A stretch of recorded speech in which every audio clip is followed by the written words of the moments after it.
Hello everyone. आज इस lecture में हम 10th क्लास का अपना नेक्स्ट टॉपिक करेंगे जिसका नाम है परिवहन तंत्र या फिर परिसंचरण तंत्र। पिछले लेक्चर्स में आपने पाचन तंत्र के बारे में पढ़ा और साथ में श्वसन तंत्र के बारे में पढ़ा। तो आपने देखा कि पाचन तंत्र में भोजन अवशोषित होता है और श्वसन तंत्र में उस अवशोषित भोजन से ऊर्जा प्राप्त होती है, लेकिन ऊर्जा प्राप्त करने के लिए उस भोजन को कोशिका के मुख्य अंग या माइटोकॉन्ड्रिया तक पहुंचाया जाता है। तो उसको वहां पहुंचाने के लिए एक तंत्र की आवश्यकता होती है, एक माध्यम की आवश्यकता होती है जिसे रक्त कहा गया, और उस रक्त को भी विभिन्न अंगों के द्वारा संचारित किया गया। वो वहाँ से भोजन अवशोषित भोजन को लेके जाता है, श्वसन में ऑक्सीजन को कार्बन डाइऑक्साइड का परिवहन करता है। तो इस कड़ी में हम इसी रक्त के बारे में, रुधिर के बारे में और उसको चलाने के लिए जो तंत्र की आवश्यकता होती है उसके बारे में डिस्कस करेंगे, जिसको हम बोलते हैं परिसंचरण तंत्र या फिर परिवहन तंत्र। तो इस कड़ी में अगर बात करें कि जो परिसंचरण तंत्र होता है इसकी ज़रूरत क्या है, क्योंकि जितने भी हमने टॉपिक अब तक किए उसमें हमने देखा कि कहीं ना कहीं किसी ना किसी रूप में रुधिर का सहयोग रहता है कि भोजन को अवशोषित कर लिया गया, पचा लिया गया, लेकिन छोटी आंत में से उस भोजन को ऊर्जा प्राप्त करने के लिए विशिष्ट अंग तक लेकर जाना ज़रूरी है। तो वहाँ इस रुधिर की ज़रूरत पड़ती है। फिर देखा हमने कि उस भोजन से अगर ऊर्जा प्राप्त करनी है तो ऑक्सीजन की ज़रूरत पड़ती है, तो फिर वहाँ इसकी ज़रूरत पड़ेगी, क्योंकि फेफड़ों से ऑक्सीजन को अवशोषित करके रुधिर के द्वारा ही कार्यकारी अंग तक, कार्यकारी कोशिका तक पहुँचाया जाता है। और बात देखी कि विभिन्न प्रकार के वर्ज्य पदार्थ बनते हैं शरीर के अंदर, वो भी उत्सर्जित करने होते हैं। साथ में कार्बन डाइऑक्साइड बनती है, उस कार्बन डाइऑक्साइड को भी निष्कासित करना होता है। तो इन सब के परिवहन के लिए जिस माध्यम की ज़रूरत होगी वो रुधिर रहेगा, जिस तंत्र की ज़रूरत होगी वो परिवहन तंत्र या परिसंचरण तंत्र रहेगा। तो इस अनुभाग में या इस लेक्चर के अंदर हम डिस्कशन करेंगे इस परिसंचरण तंत्र के बारे में, कौन कौन से भाग होते हैं जो सहयोग करते हैं परिसंचरण में पदार्थों के। तो सबसे पहले बात करते हैं रक्त की, कि रक्त जो होता है वो क्या रहेगा, क्या काम करता है, कौन कौन से इसके भाग होते हैं। आपने 9th क्लास में भी पढ़ा और जो छोटी लोअर क्लासेस थी, जैसे 8वीं क्लास थी, उसमें भी रुधिर के बारे में पढ़ा कि रुधिर के कौन कौन से घटक होते हैं। तो सबसे रक्त में अगर इसके घटकों में डिवाइड करें तो एक इसमें भाग होता है तरल भाग जो होता है प्लाज्मा। 9th में आपने पढ़ा हुआ है कि जो रुधिर होता है वो एक तरल संयोजी उत्तक होता है, तरल संयोजी उत्तक, यानी एक तो उत्तक होता है, दूसरी बात तरल होता है, और तीसरा ये इसमें ये संयोजी जोड़ने का काम करता है। आपने देखा हुआ है कि अलग अलग भागों को जोड़ता है, अलग अलग प्रक्रमों को जोड़ता है, तो इसलिए इसको तरल संयोजी उत्तक कहते हैं। तरल इसलिए बोला क्योंकि इसमें तरल भाग जो होता है वो उस भाग को, तरल भाग को प्लाज्मा बोलेंगे। खून बहता हुआ देखा है सभी ने, चलता है, शरीर के अंदर गति करता है, इसका मतलब वो तरल है। तो उस तरल भाग को प्लाज्मा कहा जाता है, जो भोजन का भी परिवहन करता है, वो गैसों का भी परिवहन करता है, वर्ज्य पदार्थ जितने हैं उनका परिवहन करता है, साथ में इसमें प्रोटीन पाया जाता है, और भी लवण होते हैं जिनके परिवहन में ये सहायक होता है। दूसरे इसकी विभिन्न प्रकार की कोशिकाएं, कणिकाएं होती हैं, ये आपने पढ़ी हुई हैं कि जो लाल रक्त कणिकाएं होती हैं,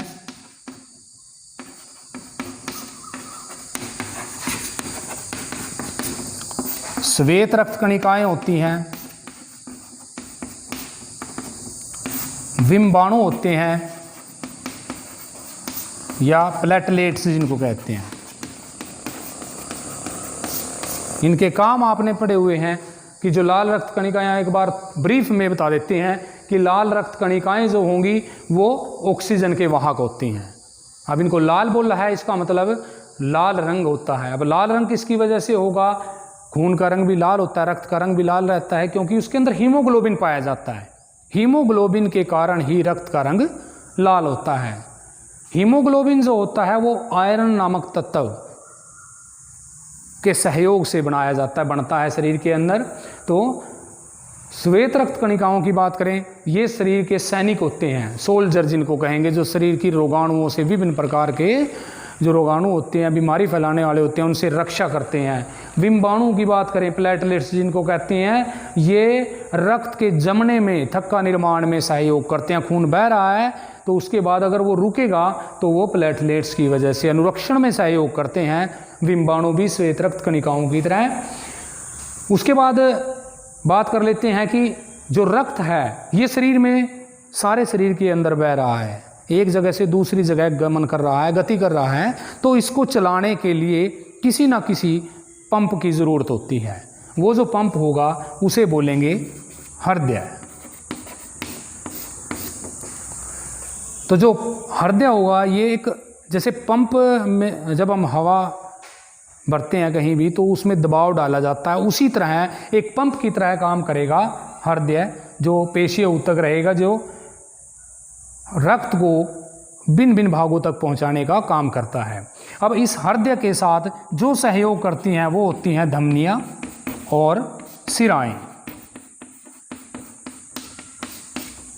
जो धमनी होती है ये मोटी भित्ति की कोशिकाएं होती हैं। इनकी जो भित्ति होती है वो मोटी और लचीली होती है। उसका कारण इसलिए है क्योंकि जो धमनियां ये शरीर के भिन्न भिन्न भागों तक रक्त को लेकर जाती हैं। जब हम इसकी संरचना बनाएंगे अभी हृदय की, तो उसमें आपको दिखाएंगे, बताएंगे उसमें कार्यविधि में भी, कि जैसे हृदय पंप करेगा तो इस धमनी के द्वारा, इन धमनियों के द्वारा ही हृदय से किया हुआ पंप, हृदय द्वारा पंप किया हुआ जो रक्त है वो शरीर के भिन्न भिन्न भागों में जाएगा। या फिर ये कहें कि हृदय से ही रक्त शुद्ध होने के लिए फेफड़ों में जाएगा, वहाँ भी धमनी का ही सहयोग रहेगा। तो इसलिए इनकी भित्ति जो है वो मोटी होती है, ताकि जब दबाव पड़े वो सुचारू रूप से काम करती रहे। जो शिराएं होती हैं इनकी भित्ति पतली होती है, क्योंकि जो रक्त है वो शरीर के भिन्न भिन्न भागों से सही दिशा में हृदय की ओर गमन करता रहता है। अत्यधिक दबाव यहाँ नहीं पड़ता। तो सबसे पहले हम इस कड़ी में बात करेंगे कि जो हृदय की संरचना है वो कैसी होती है, कैसे आप मानव हृदय का चित्र बनाओगे, नामांकित चित्र बनाना है। जब उसको बनाओगे उसके साथ साथ ही उसकी कार्यविधि अपने आप क्लियर होती चली जाएगी कि कैसे मानव हृदय काम करता है।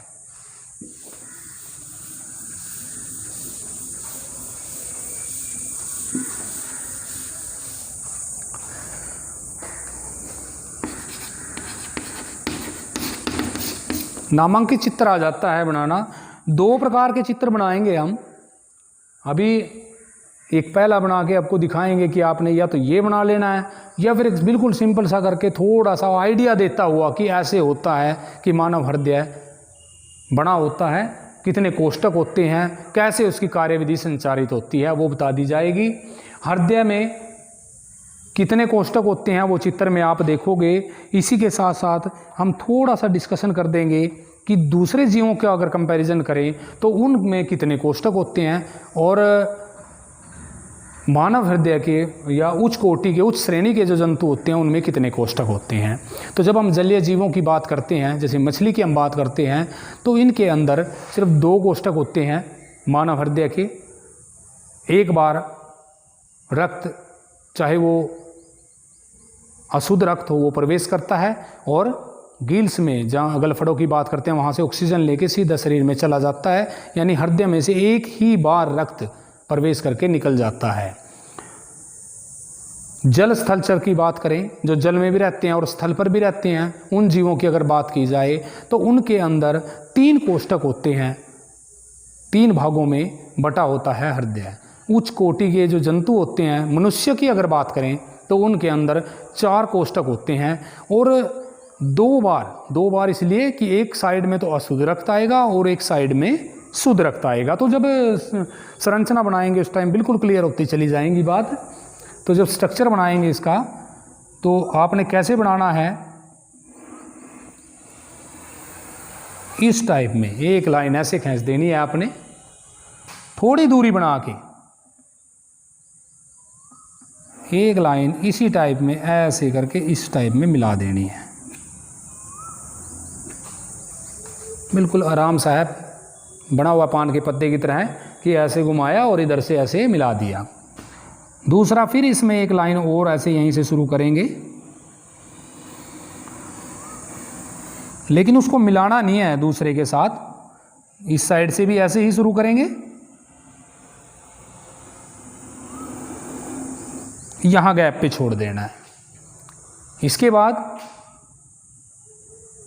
यहां जो विभाजिका है वो ज़्यादा रहेगी, ऊपर कम होता चला जाएगा जो गैप है।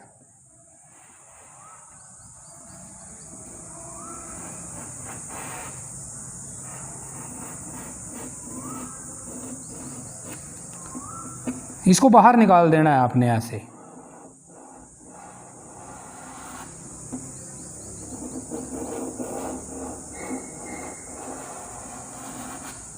इस टाइप में अलग ही दिखाई दे रहा है कि हमने एक लाइन इधर से ऐसे बनाई, दूसरी यहाँ थोड़ा विभाजित अलग अलग भाग बना दिए, क्योंकि हमने अभी बोला है कि जो मानव का जो हृदय है वो 4 कोष्ठक से मिलकर बना होता है, इसलिए 2 भाग हमने यहाँ इसके दिखा दिए।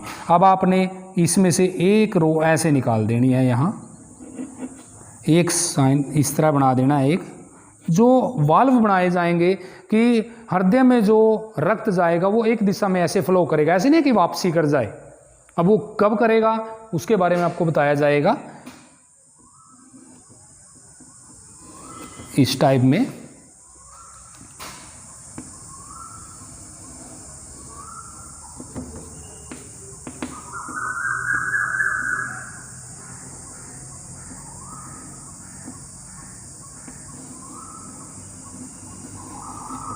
इस टाइप में अब ये ऐसे हमने बनाए हैं, इसका मतलब इनका भी कहीं ना कहीं रोल रहेगा। इनको क्या बोलेंगे वो बताया जाएगा।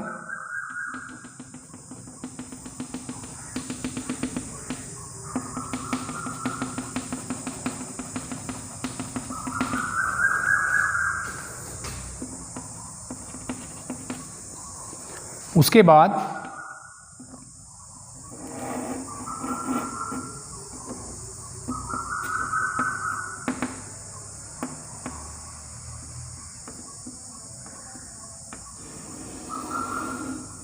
ये अलग ही दिखाई दे रही है कि यहाँ से ये ऐसे जा रही है, इधर गमन कर रही है।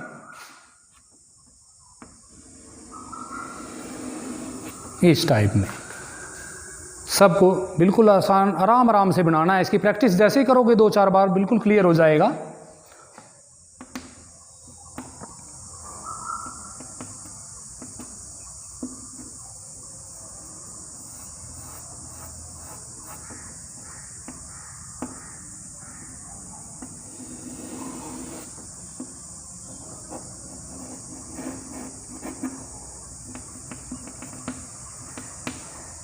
ये हमने यहाँ से साफ़ करी, बिल्कुल बीच में मिला दी, क्योंकि ये लाइन यहाँ से ऐसे क्रॉस करके इधर जाएगी। आपने एक लाइन इस पे ऐसे ये दिखानी है, फिर एक लाइन इसी में ही गैप देके थोड़ा सा ये ऐसे हो जाएगी। इसको ऐसे ही बढ़ाना है जैसे ये अंदर जाके इधर जा रही हो। इसको भी ऐसे ही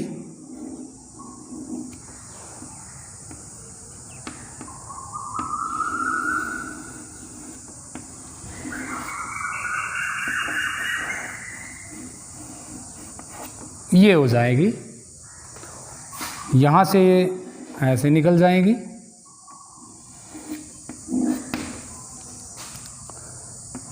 इसके इस भाग से यहाँ से ये ऐसे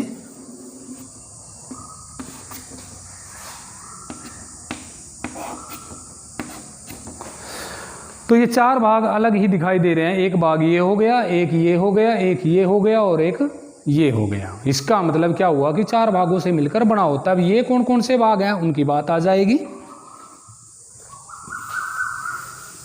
इनके नाम लिखने हैं। ऊपरला जो भाग होता है ये होता है आलिंद, दोनों साइड ही आलिंद रहेंगे। अब बायां और दाएं का फर्क रहेगा। हमने पहले भी आपको बताया था कि जैसा डायग्राम ये बना हुआ है वैसे ही जैसे मानव शरीर की संरचना होती है इसी रूप में लिखना है। दाएं साइड को दाएं साइड लिखेंगे और बाएं साइड को बाएं साइड लिखेंगे। तो ये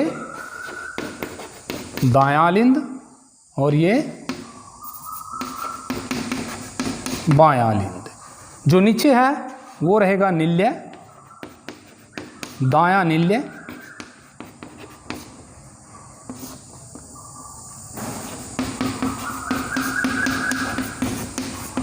बायां निल्य। ये हमने अभी बताया आपको कि ये क्या रहेंगे, वाल्व, जो रक्त को एक दिशा में आने देते हैं, वापस नहीं। ऐसा जब दबाव बनता है कि रक्त को इधर जाना है तो फिर उसको वापस जाने से रोकने का काम करते हैं वाल्व। ये जो है ये रहेगी महाधमनी, ये रहेगी महाशिरा।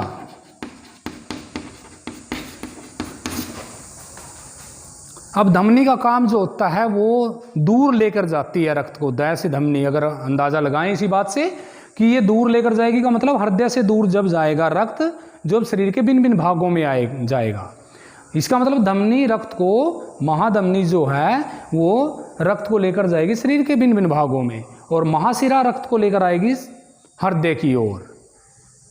तो इसी दिशा में आप दिखा सकते हो ऐसे कि ये रक्त इधर आ रहा है, यहाँ आ गया, फिर यहाँ से इधर या इधर चला जाएगा।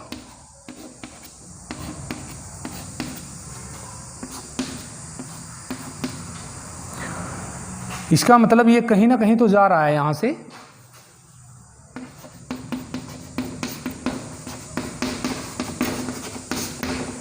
अभी सिर्फ ये चित्र बनाना है कि कैसे बनाया जा रहा है, नामांकित चित्र की बात हो रही है। यहां से रक्त को ऐसे आता हुआ दिखाया जाएगा। आप अपने आप लिखोगे इसकी फिर कि कार्यविधि कैसे काम कर रहा है।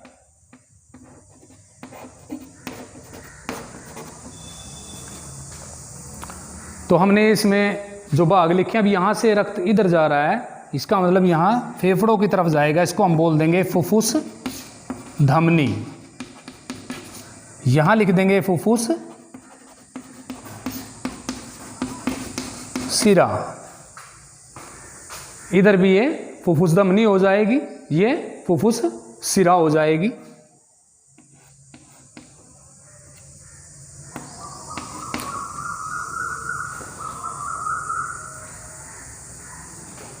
इधर फुफ्फुस सिरा नहीं है, शरीर की धमनी हो जाए, यहाँ सिरा हो जाएंगी। जो शरीर की, जो निचले हिस्से की जो शरीर की सिराएं होंगी उनकी बात होगी। ये ऊपरले हिस्से की जो सिराएं होंगी उसकी बात हो जाएगी। यहाँ फुफ्फुस धमनी की बात हो जाएगी। तो जैसा हमने इसमें एरो के निशान बनाए हैं, ये इसकी कार्यविधि को दर्शाते हैं। जो हमने इस चित्र में इनके नाम लिख दिए हैं वो इसका नामांकित चित्र हो जाएगा। कि अगर आपको कहा जाए कि नामांकित चित्र बनाओ तो आपने ऐसे नामांकित चित्र को बना देना है। अगर कार्यविधि बोली जाए तो हमने आपको अभी बताया है कि सबसे पहले जो रक्त है वो अशुद्ध रक्त महाशिरा के द्वारा दाएं आलिंद में प्रवेश करता है। इसका मतलब अशुद्ध रक्त किस हिस्से में आएगा, दाएं आलिंद के अंदर। फिर यहाँ से वाल्व से होता हुआ दाएं निल्य में पहुँच जाएगा। अब दाएं निल्य से यही अशुद्ध रक्त फुफ्फुस धमनी से होता हुआ फेफड़ों में चला जाएगा। अब फेफड़ों में क्या होता है, रक्त जो है वो अशुद्ध रक्त है, इसका मतलब उसके अंदर कार्बन डाइऑक्साइड है, तो वो कार्बन डाइऑक्साइड को फेफड़ों में छोड़ देता है और वहाँ से ऑक्सीजन ले लेता है। इसका मतलब ऑक्सीजन लेने के बाद वो शुद्ध हो जाएगा। फुफ्फुस सिरा के द्वारा वो दोबारा इधर बाएं आलिंद में प्रवेश करता है शुद्ध रक्त। फिर यहाँ से होता हुआ बाएं निल्य में जाता है और बाएं निल्य से इस महाधमनी के द्वारा शरीर के भिन्न भिन्न भागों में पहुँच जाता है। तो हम इसकी कार्यविधि बड़े आसान आराम से लिख सकते हैं। अगर आपने चित्र बना लिया फिर आप इसकी कार्यविधि को लिख सकते हो कि अशुद्ध रक्त यहाँ से आया, यहाँ से फुफ्फुस धमनी के द्वारा फेफड़ों में गया, फुफ्फुस सिरा के द्वारा शुद्ध रक्त वापिस बाएं आलिंद में आया, बाएं निल्य से फिर महाधमनी के द्वारा शरीर के भिन्न भिन्न भागों में चला गया। तो क्योंकि रक्त 2 बार हृदय में प्रवेश कर रहा है, एक बार अशुद्ध रक्त, एक बार शुद्ध रक्त, तो इसे दोहरा परिसंचरण कहते हैं। तो दोहरा परिसंचरण में एक छोटी सी परिभाषा रूप हो जाता है। दोहरा परिसंचरण क्या होता है कि मानव हृदय में रक्त का 2 बार संचरण होना, 2 बार प्रवाहित होना दोहरा परिसंचरण कहलाता है। तो इसमें हमने मानव हृदय का नामांकित चित्र बनाया, उसकी कार्यविधि समझाई आपको, और दोहरा परिसंचरण क्या होता है उसके बारे में बताया। तो ये आसान सा तरीका है बिल्कुल, जब इसकी आप प्रैक्टिस करोगे तभी आप इसका नामांकित चित्र बना पाओगे। इसकी ज़्यादा से ज़्यादा आप लोगों ने जितने भी तंत्र गए, इसकी बात नहीं कर रहे हैं, जितने भी प्रकर्म है, चाहे वो पाचन तंत्र आया, चाहे वो श्वसन तंत्र आया जिसमें फेफड़ों का जिक्र हुआ, चाहे वो मानव हृदय की बात आई, परिसंचरण तंत्र आया, उसकी आपने अच्छे से प्रैक्टिस करनी है नामांकित चित्र की पहले, फिर देखना है कि कैसे काम करता है, उसकी कार्यविधि हो जाएगी।